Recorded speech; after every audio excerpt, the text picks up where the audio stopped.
Chapter 81. You are listening at novelfull.audio. They were in agreement. So. Law said, his expression unchanged as he proposed forming an alliance to take down Kaido. Well, we're gonna end up fighting one of the four emperors sooner or later anyway. And an alliance sounds like fun. I'm in. Luffy agreed after a moment's thought. Wait, Luffy. We've already pissed off Big Mom. Is provoking Kaido a good idea? Nami asked, worried. Yeah, Luffy, and this guy looks shady to begin with. Usopp added, pointing at Law, making his distrust of the stranger clear. Relax, I'm the strongest. And Law's pretty strong too. Luffy grinned, then suddenly turned serious. Speaking of trouble, look at that giant over there.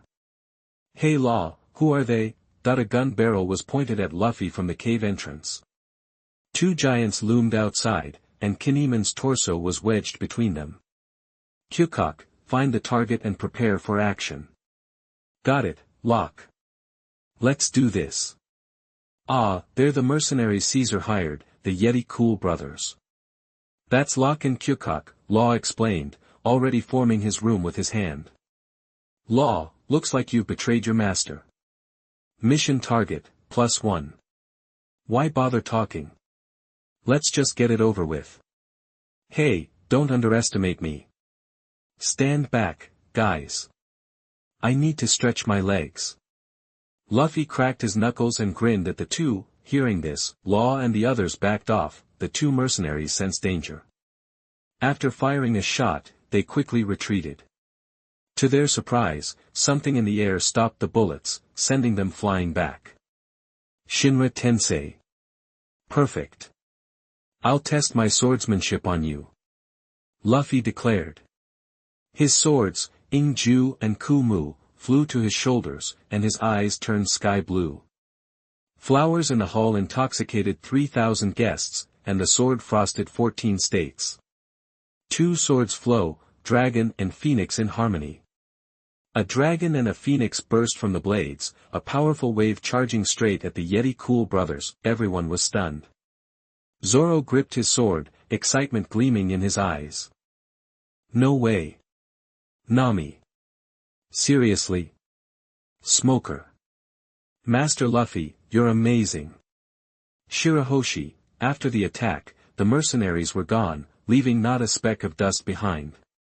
It was as if they'd never been there. What did you do to them? Locke yelled, furious. He raised his shotgun, ready to fire, but Luffy appeared in front of the barrel and bent the gun. What? Don't worry, you'll be joining your brother soon enough. Ha ha ha. Luffy laughed, sheathing his swords. Even though it's not necessary, let's pretend. Luffy made a gesture, his blue eyes glowing. He folded his ring finger and pinky, placed his middle finger on his index finger, and raised his thumb. Domain expansion, infinite space. Locke stood frozen. Luffy drew a dead tree. Itoriu, Sue. See you in hell, buddy. Chapter 82. You are listening at novelfull.audio. Go to hell and stay there. Luffy snapped. Then his eyes cleared, and he slowly slid his sword back into its scabbard. The original, whole Locke was now in 2.5 pieces. Locke, in his final moment, had one last thought: I really shouldn't have teamed up with Caesar. Straw Hat's even scarier than he was 2 years ago, Law muttered. Luffy walked back to the cave, still carrying Kinemon's body. Looks like this guy's been glued back together too. Law, you did this, right? Law glanced at it dismissively and looked away. Ugh, some dumb Wano samurai. Let's go, the plan starts now. Nami sidled up to Luffy, still reeling from seeing him take down those assassins in seconds. She leaned in close and whispered in his ear, Captain, tonight, let's sharpen my dagger on your super strength. Luffy looked at Nami, shocked. He couldn't believe such a bold invitation came from her. Nami blushed, burying her face in his chest. Luffy grinned. Someone's feeling adventurous. Alright, let's give it a shot tonight. Luffy, what are you talking about? Sharpen. Adventurous? Is Nami thirsty? Should I get her some juice? Sanji asked, confused. He then noticed Nami nestled in Luffy's arms.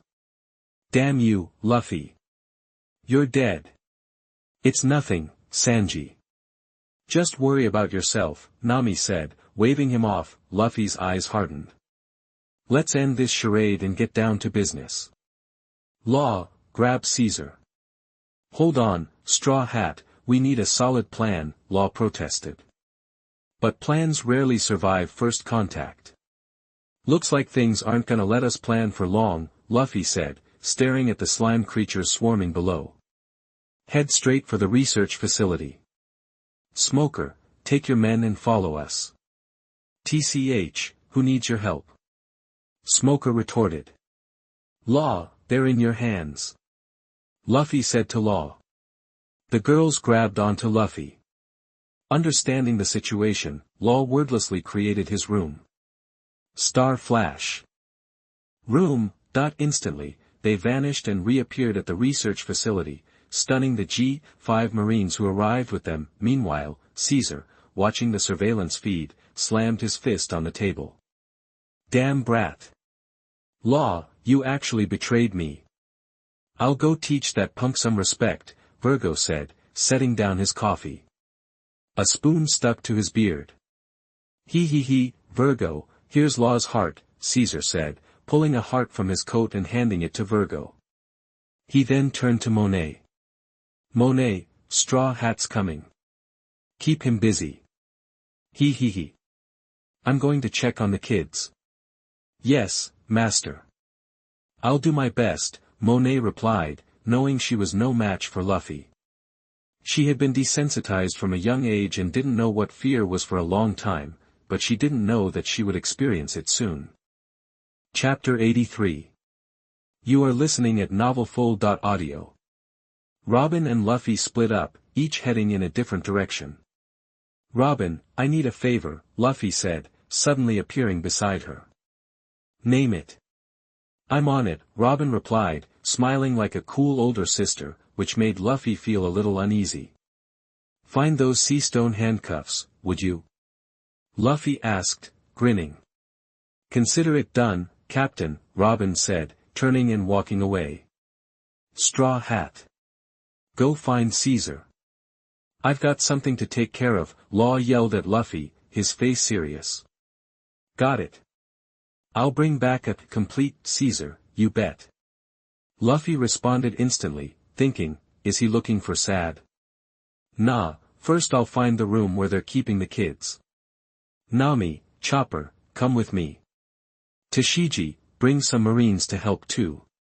We're gonna need all hands on deck, there are a lot of kids in this place. Luffy phrased it carefully, figuring Tashigi was sharp enough to get it. Unlike the other rookies in G5, however, the biggest rookie in G5 only understood that Tashigi was being poached. He turned into smoke and charged at Luffy. Straw Hat, what do you think you're doing to Tashigi? White launcher. Die, Straw Hat. The rest of G5 started to cause a ruckus. Smoker, what makes you think you can even touch me? Is it because you beat me 2 years ago? Luffy said, his eyes narrowing as he looked at the oncoming Smoker, then lightly extended a finger. Smoker's face turned red with anger. Was Luffy looking down on him? Damn it, White Fist, but then, something shocking happened. Smoker's fist stopped dead, inches from Luffy's fingertip. What? The difference is this big? When you beat me, the war was already over, and I asked your navy to help save people, not to start trouble. Luffy pushed lightly with his finger, and Smoker stumbled back a few steps. You've got people you know in this institute, people you don't want to see. And that Marine girl who's been following you is pretty reasonable. Straw Hat. Are you telling the truth? Tashigi asked, holding her sword tightly. Yep, never lie. Of course, if you guys in the Navy don't believe me, whatever. I'm the bad guy, right? Luffy shrugged. Okay, Straw Hat, you can borrow to Shiji and the Marines, but if you do anything to them, I'll tear your skin off, even if it kills me," Smoker snarled. He'd heard rumors about Luffy having several girlfriends. "Relax, I'm not interested in her. All my girlfriends are way hotter." Luffy put his arms around Bonnie, Yuta, Shirahoshi, and Nami. They blushed. "Jerk," Bonnie mumbled. "Idiot!" Yuta exclaimed. "Lord Luffy," Shirahoshi said softly. Nami buried her face in Luffy's chest and whispered in a voice only he could hear, "Honey, I can't wait to know your length and if your three-pointer is accurate." Luffy took her hand and said, "Tonight, you'll be my princess." Then he looked at the other girls. "You're all my wings." Chapter 84. You are listening at novelfull.audio. They were so busy they had to work face-to-face. Luffy and the crew split up. Luffy, with a few women and some Marines, headed to the room where the kids were being held. Caesar was already there. "Hey, are you here with the candy?" one of the huge kids asked. "Sure am. After the candy, we'll go somewhere else." "There are some bad guys coming," Caesar coaxed, leading the kids on. Suddenly, bam! Luffy kicked the door open, leading everyone into the room. Nami and the others were stunned by the sight of the massive children. "This guy's a real piece of garbage, using kids for experiments." Even though Luffy wasn't crazy about children, he was still furious. "That's it, Caesar. Knock it off with this lame experiment." Luffy's eyes were cold, sending shivers down their spines. Caesar was instantly terrified. Nami and the others quickly started sweet-talking the kids, promising to take them home to see their parents. Caesar finally snapped out of it. "Heh heh heh, Straw Hat, who are you to judge me? Do you even know who's backing me?" But Luffy wasn't interested in hearing it. He ignored Caesar as he tried to make a run for it. Turning to the kids, Luffy told the others, "Chopper, there's definitely something in these kids' systems. Check out that candy Caesar gave them. Nami, stick around and help Chopper. I'm going to grab Caesar. Let's get these kids some sleep first. Yuta, I'm counting on you." "Got it." Yuta started to sing softly. Luffy had given to Shiji and her Marines earplugs before they came, so Yuta's song only affected the kids. Even under control, Yuta was still weak, leaning heavily against Bonnie. "Yuta, is your power still taking a toll?" Bonnie asked worriedly. "I'm okay. I'm not just relying on my devil fruit power anymore. I've also been learning hockey from Hancock," Yuta replied, waving off her concerns. Luffy quickly chased after Caesar, who had reached the control room. He kicked out all his loyal lackeys and gave a truly awful speech. But the person who stood in Luffy's path was Monet, the Snow Woman. Well, looks like you don't trust me." Luffy looked at Monet with interest. There was something about this woman that was really appealing. He unleashed a massive wave of hockey, engulfing her. Monet suddenly felt a chill of fear.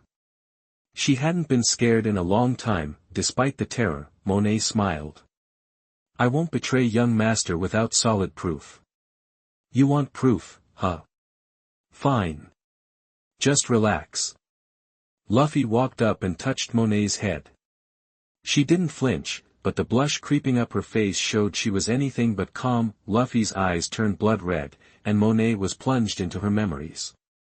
He was seeing Doflamingo's memories from a first-person perspective. When he saw the deal between Doflamingo and Germa, Luffy noticed Monet flinch slightly. Soon, the memory faded away, and Monet slowly opened her eyes. She seemed emotionally drained, but then a relieved smile spread across her face. "Straw Hat, can you kill me? There's no point in living." "No way. I'm not going to stand by and watch a beautiful woman die. You can live for yourself from now on," Luffy said without hesitation. "But hey, if you're not into that, you could be my secretary. I'll give you a place to call home." Chapter 85. You are listening at novelfull.audio. The truth is, I wasn't living for myself before. Living for yourself? Monet asked, looking up at Luffy, her red eyes confused. Can I even do that? I've always just done what Doflamingo told me to. It's a shame we didn't meet sooner, Luffy said. A shame you didn't know the truth sooner.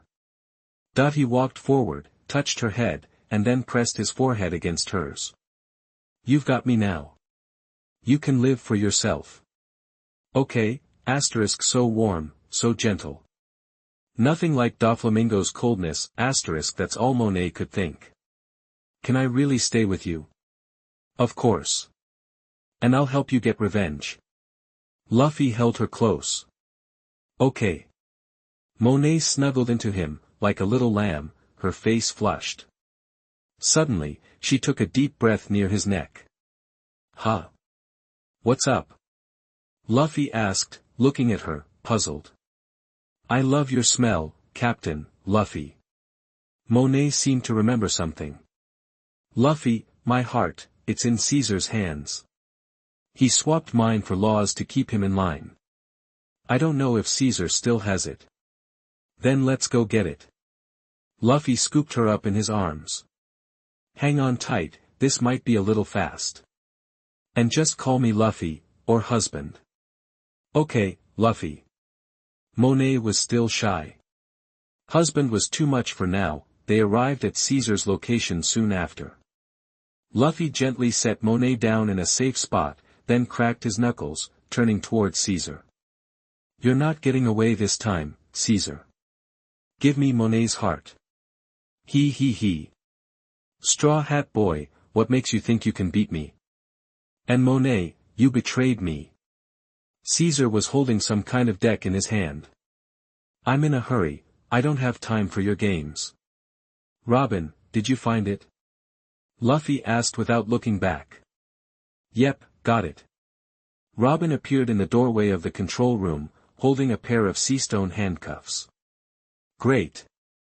So, Mr. Caesar, why don't you be a good boy and surrender? I'd really rather not get rough. Luffy was trying to be reasonable. I'd never surrender that easily. Gas, arg. Before Caesar could finish, Luffy grabbed him by the neck, slammed him to the ground with a judo throw, and started pounding Caesar's face. Where's Monet's heart? Stop. I'll tell you. Caesar was begging now. Luffy stopped. Monet's heart is with Law. And Straw Hat Boy, if anything happens to me, Doflamingo will come after you. Do you even know who backs Doflamingo? One of the 4 emperors. Are you sure you want to make me your enemy? Caesar's rant made everyone roll their eyes. Luffy curled his lip in disdain. You know what? That 4 emperors spot Blackbeard has was originally mine. I just disappeared for 2 years and didn't do anything, so he took it. My emperor status was already recognized after I took down Shiki. The old 4 emperors just thought I wasn't ready. I'm done wasting time on you. So, good night, Caesar. With that, Caesar passed out. P.S. The cover has been changed. The original picture is posted in the comments section. Chapter 86. You are listening at novelfull.audio. Both of them were stunned. Gotta see where that dude is. Luffy walked over to the security camera, trying to find Kinemon's head, which was lying in pieces in a locked room. Meanwhile, Virgo showed up in front of Law and Smoker, who were both caught off guard. Virgo, what are you doing here? Law's body trembled slightly, the fear Virgo instilled in him years ago still fresh. Smoker, looking grim, was less composed. So that's what the Straw Hat Kid was getting at. Virgo, why did you betray the Navy? You got some explaining to do. Betrayal? He was Doflamingo's deep cover mole in the Navy from the start. Show some respect, kid. Call him Mr. Virgo. Virgo held up a heart in his hand and squeezed it hard. Law's pupils shrunk, and he crumpled to the ground, clutching his chest in agony. Damn it, White Snake. Hearing this, Smoker charged forward, but the power difference was too great. Virgo's bamboo stick shattered Smoker's smoke hands again. However, Virgo didn't anticipate Smoker swiping the heart through a sleight of hand or Law shattering his hockey. In the end, Law sliced Virgo to pieces. The New World pipeline is done for. Hear that, Joker? Law shouted at Virgo's remains, confirming the destruction of Sad. Fu-fu-fu-fu, Doflamingo's signature laugh echoed from the Den Den Mushi. Law, I was planning on grooming you to be the next Corazon. Fu-fu-fu-fu, but you've pissed me off so much I almost laughed. How are Monet and Caesar doing? Who knows? Monet and the others will be handled by the Straw Hat Captain. I don't care about their fate. Well, Caesar can't die. With that, he hung up on Doflamingo. Hey, Law. Law. Brat. Back in the Dressrosa Palace, Doflamingo's forehead veins were popping. Hey, Dover, what do we do now? Treble, with snot running down his face, was getting antsy, looking worried. Simple, turn him into a toy. What about Monet? Sugar said, grabbing 5 more grapes. I'll handle this myself. Doflamingo rose from his seat, his anger fading into a blank expression. He didn't know that Luffy was involved, on the other side. Let me go. I have to find my son. Luffy held Kinemon's hair, Caesar and the 2 women came to Nami and the others. Nami and the others saw Monet trailing after Luffy like a devoted wife and immediately shot him a warning glare. Luffy grinned. Alright, everyone, this is Monet. She'll be my secretary from now on. Hello, ladies, Monet said, blushing as she greeted them. We're family now. Yuta rushed over, hugging Monet. Knowing Luffy's thoughts well, she glared at him fiercely, noticing the tears in Monet's eyes. She thought Luffy was bullying Monet. Luffy protested, claiming he was wronged, and quickly explained Monet's situation. The girls were outraged when they heard the story. Nami hugged Luffy, and Monet's experience reminded her of herself. Chapter 87. You are listening at novelfull.audio. After Kinemon was all patched up, Law and Smoker showed up too. Law beelined for Luffy, saying, "Where's Caesar, Straw Hat?" "Over there." Luffy pointed to Caesar, who Chopper had thoroughly trashed. Law's face went pale. "Damn, that's rough," he said. "Alright, let's bounce." "Hey, Smoker, watch the kids for us." Nami eyed Smoker with suspicion. But with Tashigi there, the kids would be fine. Tashigi had already reassured Nami and the others anyway. "TCH, don't boss me around." Smoker grumbled, puffing on his cigar. He was having a seriously bad day, losing 3 times already. He was beyond annoyed. "Luffy, thanks a bunch. Gotta run and find my son." Kinemon called out, before leaving with Brook to find Momonosuke's body. Luffy grinned, knowing the body was just a transformed melon. Soon enough, Brook dragged in Kinemon, who was trying to commit seppuku, and held up the Momonosuke-shaped melon. "Luffy, talk some sense into him." "Let me go, Brook. I failed to protect the young master. I'm not worthy of Lord Odin. I must atone for my failure with ritual suicide." Kinemon struggled wildly. Luffy sighed, "You're being ridiculous. Just chill out for a bit." With that, he knocked Kinemon unconscious. Then, just like in the original, the party got started. "Smoker, you better get out of here. Doflamingo's gonna show up any minute," Luffy said to Smoker. Yeah, I know. No need to be so helpful." Smoker glared, only to be met with a wall of glares from the women. He looked around and shouted, "Tashigi, why are you glaring at me, too?" Nami. Robin. Yuta. Bonnie. Shirahoshi. Monet, glaring, "Tashigi, Luffy's right, we should leave. Please, listen to your subordinates, sir." The Marines and pirates set sail. Doflamingo, meanwhile, was soaring through the sky, until he flew into a cloudless area and face-planted. "Lucky punk," he muttered. Later that night, all of Luffy's girls headed for the girls' dormitory except for Nami, who stayed in the captain's quarters. Luffy pulled Nami onto the bed, tilted her face up, and kissed her forehead, eyes, the tip of her nose. Finally, he gave in to the temptation and kissed her lips, the softness he craved day and night. "Luffy!" Nami moaned. "Stop it," she gasped, her cheeks flushed, and gently pushed him away, breathless. "Okay," Luffy whispered. Nami dropped the last of her clothes. "Stop staring." A while later, the sounds of passion echoed in the room. As the sun rose, the lovemaking came to an end. They became one that night. P.S. Check the comments if you can, if not, don't bother. Too lazy to start a group. Chapter 88. You are listening at novelfull.audio. They were both stoked. Brew brew brew. Bo-chan, Doflamingo's voice, unmistakable as ever, crackled through the den mushy. "Hey, fu, law. Like we agreed, I've ditched the warlord title. Your turn to release Caesar." Yeah. Meet me at Green Bit." Rewind to last night. Luffy watched Law, glued to the den mushy. Waiting for Doflamingo to call, Law tapped Caesar's head with the hilt of his sword. "Probably. He's pretty important to Doflamingo."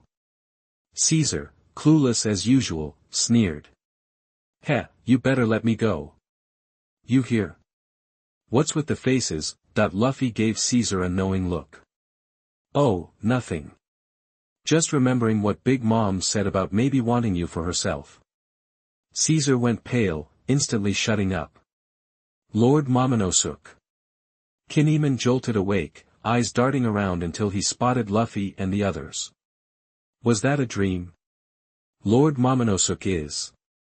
Luffy put a hand on Kinemon's shoulder. "That kid's gone. Sorry, man. This world's eat or be eaten. Without power, you're toast." He conveniently left out Jiang Cheng's involvement.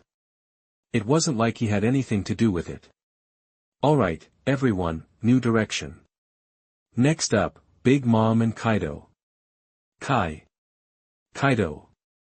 Kinemon was stunned. So, these guys were enemies of Kaido. An idea sparked in his mind. He dropped to his knees before Luffy. "Sir Luffy. Please, help Wano country reclaim its honor. I can't face my people after failing them so badly. Besides Lord Momonosuke, Lord Oden and Lady Toki have a daughter named Kazuki Hiyori. If she's still alive, I beg you to be the general of Wano country." Sounds kinda fun, actually. Okay, why not? General it is. As Luffy spoke, the den mushy Law had been waiting for finally rang. Fu, kid, let's talk terms. What's it going to take for Caesar's release?" Law smirked, a triumphant glint in his eye. "Simple.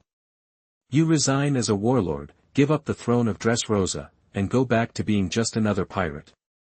Monet, hearing Doflamingo hadn't even mentioned her or Virgo, hung her head in disappointment. Sugar was still with her. She looked at Luffy, hope glimmering in her eyes. Luffy ruffled Monet's hair. "Don't sweat it. I'm taking Sugar with us." He stepped forward, taking the den mushy from Law. "Hey, Joker, you know who this is?"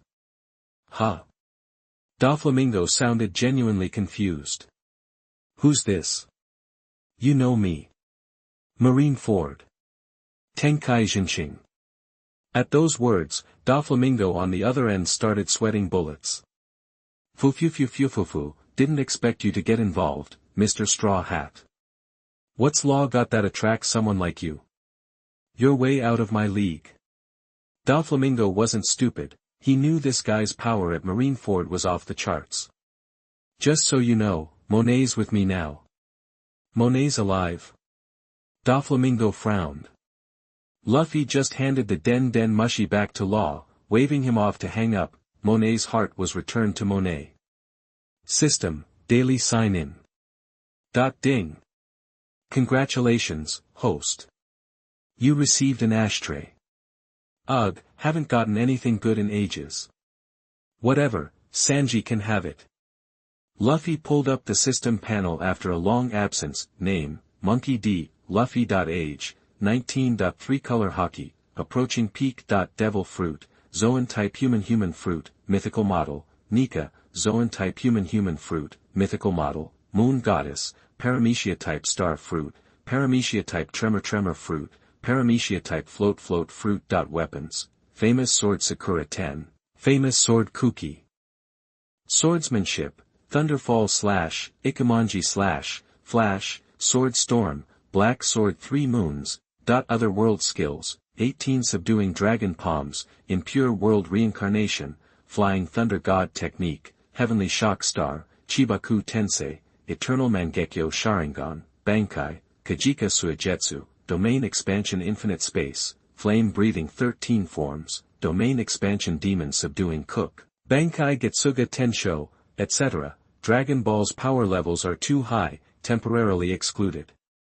Chapter 89. You are listening at novelfull.audio. Back to the present.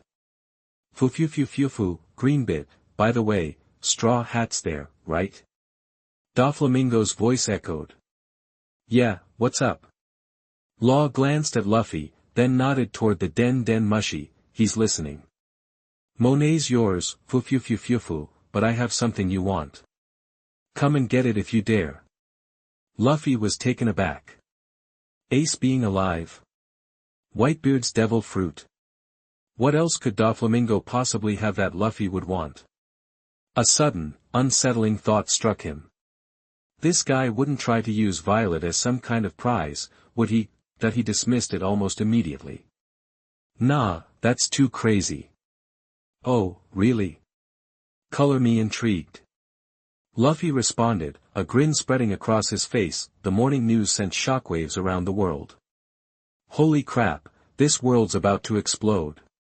What the heck are these worst generation guys up to now? And Doflamingo just quit being a warlord. What is going on? What's Joker playing at? Is his business even still running? The headline screamed, Don Quixote Doflamingo resigns from the 7 warlords. Beneath it were 2 more alarming pieces of news. Worst generation alliances form. Luffy, Bonnie, Law. Kid, Apu, Hawkins. Are these guys targeting the emperors? The new world is about to get a whole lot messier. On a remote island in the new world. Looks like they're forming alliances too. Kid said to his 2 new, complicated companions, waving the newspaper. So it seems. Though Jewelry Bonnie disappeared after Straw Hat rescued her 2 years ago. Seems she joined up with him. Hawkins shuffled his tarot cards, a flicker of interest in his eyes. However, their goal might be the same as ours. Taking down an emperor. Apu tossed a piece of fruit into his mouth. Let's hope our goals don't clash, avoid any unnecessary bloodshed. On the sunny. Looks like Doflamingo kept his word. Sanji had finally started to recover from his heartbreak over Nami, especially since he saw her emerging from Luffy's room that morning, reeking of a mature woman's perfume. The thought still stung. Finally. We're here. Dressrosa. Everyone aboard could smell the tantalizing aromas wafting from the island. Straw Hat, let's talk strategy. Law pulled Luffy aside. The prickly pirate captain clearly couldn't stand the Straw Hat crew's chaotic energy. Little did Law know, the original Luffy would have been even worse. Strategy? What's to discuss? I'm going shopping with my ladies. And Doflamingo isn't that scary anyway. Luffy waved him off, unimpressed. Seriously? Law was speechless. This guy was just impossible. Luffy threw an arm around Nami and called out to the other girls on deck, alright, ladies, this young master's buying today. Luffy, you're the best. Nami cheered, not caring where the money came from. It was hers eventually anyway. Luffy, I'm starving. Bonnie whined. Robin, you're coming too. Luffy, noticing Robin hesitating, grabbed her hand. Sure shoot. Sanji launched a flying kick. Hey, rubber brain. Are you trying to hog all the pretty girls on the ship? Chapter 90. You are listening at novelfull.audio.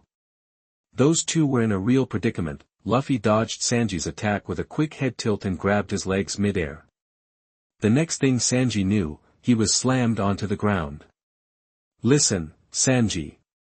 Your engagement's coming up, so you better be straight with me. Engagement? To who?